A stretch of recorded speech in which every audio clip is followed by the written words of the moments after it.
given my advancing years. It's good to know that I can be still defined as being alive. So first of all, thanks to anyone who watches this when you get a moment. I'm sure many of you will be having your lunch and whatnot. So the last thing you should be doing is paying attention to my live streams. But nonetheless, here I am live. I just wanted to do this one because I've just been into my local town, and it's interesting. Quite a few of the shops, the independent shops, including like a barber's, a charity shop, a clothes shop, they've got these posters up in their window saying mandatory mask wearing. I noticed they've all got, I'm not sure if it's a template they're all using, but it seems to be something kind of like that, where basically don't come in without a mask because masks are mandatory. Well, no, masks are required unless people have exceptions. And in those circumstances, masks are not required. Hi, Jed. Hi, Andrew. Thanks, by the way. I just seen you folks popping up. I was lost in my thoughts. But yeah, so these little retail, little outlets, little shops are pushing the you must wear a mask narrative. And it's one of these things that everyone, of course, is entitled to take a view on it. You may decide, yeah, I will wear a mask and I will conform, and to be able to go and get my hair cut in the barbers, I'll put a mask on. I'm not, and I won't, and I never will. So if that means I don't give my custom to that particular barbers or that particular clothes shop or that particular charity shop, that's fine, not a problem. But I'll tell you what, I also will remember, that these outlets in the moment of crisis complied with government and against some of their customers. Now, I appreciate they will have customers who are happy to comply. There's other customers like me, and we're not happy to comply because we've got well, actually, we are complying. I'm 100% Jed, in agreement with you. The narrative is I'm not wearing a mask. Why am I not wearing a mask? Because I'm perfectly healthy. That's why I'm not wearing a mask. It's kind of not ideological. It's kind of simple. I'm healthy. Don't need to wear a mask. That simple. I'm not going to get into the whole science of masks or not masks. I've covered that in so many videos and podcasts I've put out. I don't need to. Hi, Kim. Yeah, Kim says, my condition has prevented me from wearing a mask, and my experience is the same as yours. Yeah, Kim. I mean, ultimately, oh, hi, Al Tyrigo. Good to see you on the stream as well. So many interesting people pop along to these little unplanned, unscripted streams. But yeah, so there's quite a show of government propaganda showing in the windows of independent shops. And I suppose on a more charitable basis, I can understand that maybe the shopkeeper thinks, well, I better go along with what the government says, because I want to be open, I want to trade, I want to get revenue. I sympathize with that. I understand that. And in actual fact, the true culpability doesn't lie with these little shops. It lies utterly with government, with the politicians. The politicians and their medical henchmen, these are the people who are forcing, if you like, these shops to behave so very hostile, in such a hostile way, I think. So, I mean, this is just my experience. And as I say, I've just noticed this here in the local town, these stupid little signs, mandatory, and a picture of a mask. They're not mandatory. It's a matter of choice. You can choose to wear them. You can choose not to wear them. If you've got exceptions, if you have exemptions from regs, you're perfectly entitled not. I actually went into a store last week, 2 weeks ago, which had a big sign up in the window, and it said, no mask, no entry. That's what it said. And naturally, I'm like this. I wasn't wearing a mask. So I walked in, no mask. And what amused me was there were 3 staff members. None of them had a mask on. And they all looked at me, and we got on fine. There was no problem whatsoever. Now, it may be that, I just happened to hit it on a good day. Maybe had there been other customers in, I was the only person in the shop. It might have been different, but I kind of figure those guys need every customer they can get. Surely every other outlet needs all the customers it can get. So can they really afford to be pernickety and turn away those of us who have got exemption and don't need to wear a mask? Can they really do that? Has it happened to you? Is there anybody here on the stream who has been told to get out or to leave or been refused custom because you haven't worn a mask?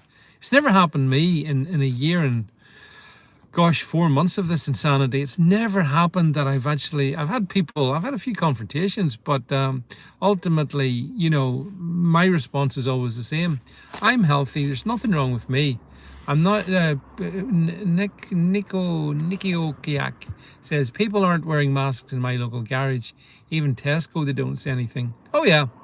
I mean, I absolutely have never worn a mask in any of these places. Sometimes it's lonely. Sometimes you go in and you're the only person. But I suspect, I'm not sure. As I did a video on this one, you saw probably, hopefully the other day. And the thing about masks is the reason government are so keen to keep you wearing masks is that wearing a mask is, unless you're a surgeon, in an operating theatre, it's unusual. It's become totally normal now. It's totally normal. Hi, Stu. It's totally normal. It's been normalized by the behavior of the masses. They wear their masks. But the not so subtle consequence is masks equals something abnormal, equals fear, equals we can't let our guard down. And that's why they encourage them to wear masks. It spreads fear. It keeps people thinking, and some people genuinely believe this, that the air around us is full of COVID. If I don't have my little mask on, then the COVID could get me. Loads of people think like that, and that suits the government. Hi Woody, hi Danger Drone, it's me.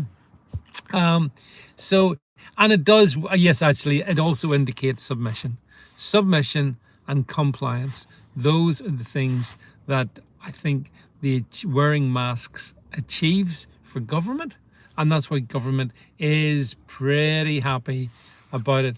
Hi Sonia from California, good to see you. Thanks for saying hello. Hector's house, I assume you're in your 70s and you're not worried. I'm not sure if you're trying to be rude to me or not, Hector's house. You could get a ban very quickly for something like that. I'm nowhere near my 70s, pal. So, not sure what age you are. Maybe you'd like to show us your face and then we can make a determination in that as well. Shall we do that? Should you do that, Hector? I'm a healthy person. It's as simple as that. I look after my health. I'm not obese. I exercise. I take care of what I eat and drink, probably like many of you. So I don't feel that I need to be going around wearing a mask which has dubious, if any, benefits, but potentially some drawbacks. Don't need to do any of those things. And I know lots of other people think like that. Plus, remember, pointing out, emphasize, government regulations provides for exemptions. And by the way, to the mask wearers out there, it is entirely possible that from the 19th of July, the government will say, we're now dropping the mandatory requirement for you Jed, you look pretty fit on it as well. I think, apart from the stress I put you through, that's probably the one thing you got to look out for. But what I was saying was the government may choose to tell people they don't have to wear masks as a mandatory issue. However, as a matter of self-responsibility, they should.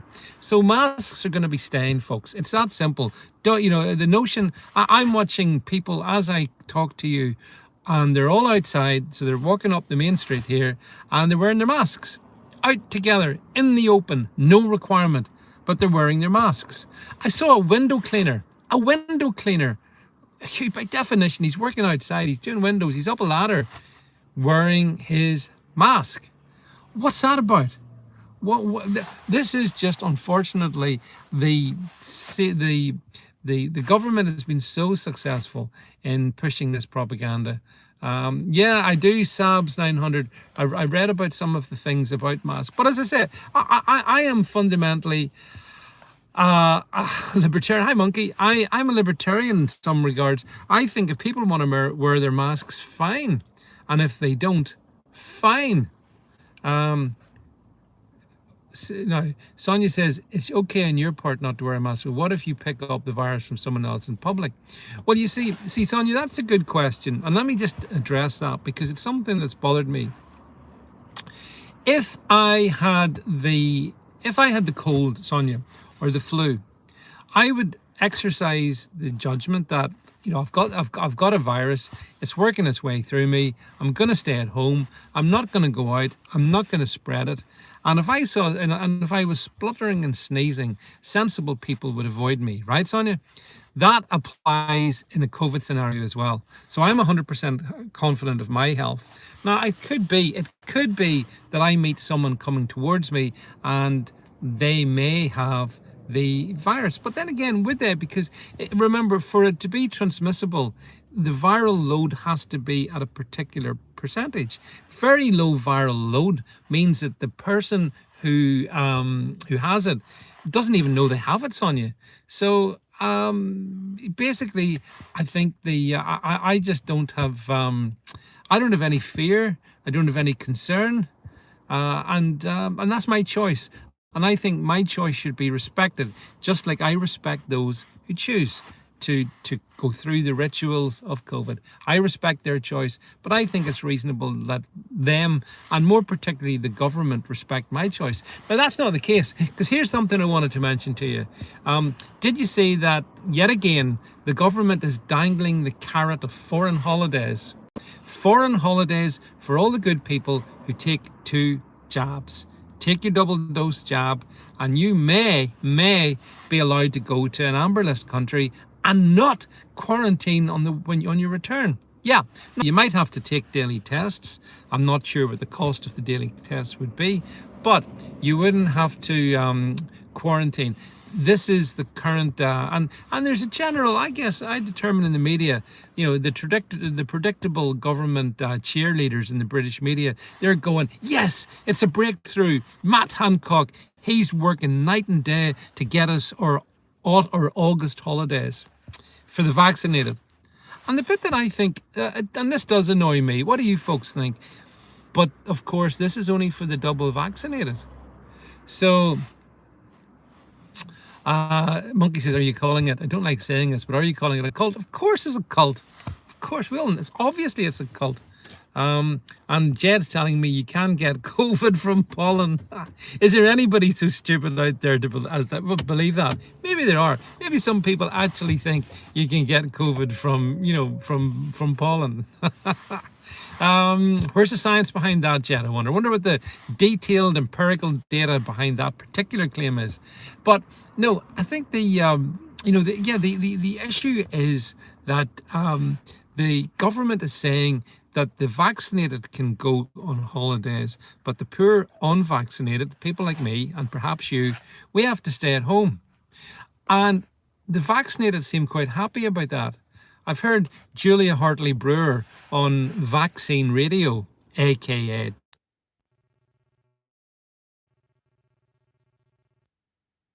holidays. Um, well, the thing is, I value my body's integrity slightly more than a week in the sun. So before I decide to, oh, hi, Lone Ranger.